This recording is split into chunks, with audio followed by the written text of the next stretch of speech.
Le schéma du dernier cataclysme. Du dernier cataclysme en date, qui eut lieu voici 12 000 ans, quand fut submergé Poséidon, la dernière portion restante de l'Atlantide, nous pouvons retirer beaucoup d'enseignements de valeur. Les dernières étapes de ce cataclysme, comme celles des précédents, peuvent être décrites généralement comme suit.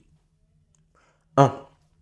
Les masses furent averties à temps par divers messagers de la grande fraternité des maîtres ascensionnés qu'un grand cataclysme se produirait si elles ne s'amendaient pas et ne se tournaient pas vers Dieu. Cette civilisation bénéficiait d'un état de progrès scientifique élevé. L'énergie existante dans les éthers, dans l'air, était utilisée pour la propulsion des dirigeables et le transport de masse. Mais il y avait aussi une décadence morale. Cf. Le récit de Platon sur l'Atlantide dans L'homme, origine, histoire et destinée. À ce moment critique, l'humanité ne fut pas informée des contrées sûres et celles à risque. Petit 2. Les gens ne firent pas attention aux avertissements. La prêtrise était divisée. La plupart des prêtres n'avaient pas un discernement suffisant pour distinguer la vraie voie de la grande fraternité des maîtres ascensionnés. Il y avait beaucoup d'arrogance spirituelle parmi les chélats. Certains demeurèrent loyaux à la fraternité, d'autres passèrent à d'autres groupes ne professant que des vérités partielles. Sur l'Atlantide, il y avait deux camps, les forces de l'ordre blanc et celles de l'ordre noir. L'ordre noir promit des raccourcis d'enseignement, moins d'applications journalières, de l'instruction, moins d'insistance sur la présence ayam, plus de dépendance des individus vis-à-vis des instructeurs, émission de certificats d'accomplissement par les prêtres.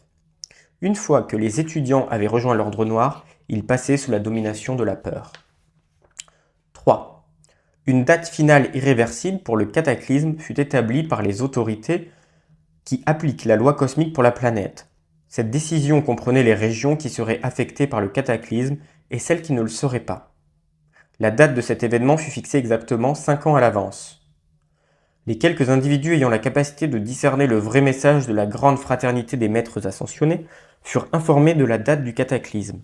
Leur préparation fut de rassembler les trésors spirituels, tels les documents, pour les emporter lors de leur voyage. Il y eut parfois des luttes physiques avec les prêtres restants. Juste avant le cataclysme, les chefs des différents bateaux reçurent leurs instructions définitives, dont celles de leur destination. Ils partirent sous la risée et le dédain de la foule et de la prêtrise restée sur place. Le cataclysme se produisit au moment prédit. Les vrais chélats de la fraternité arrivèrent en lieu sûr.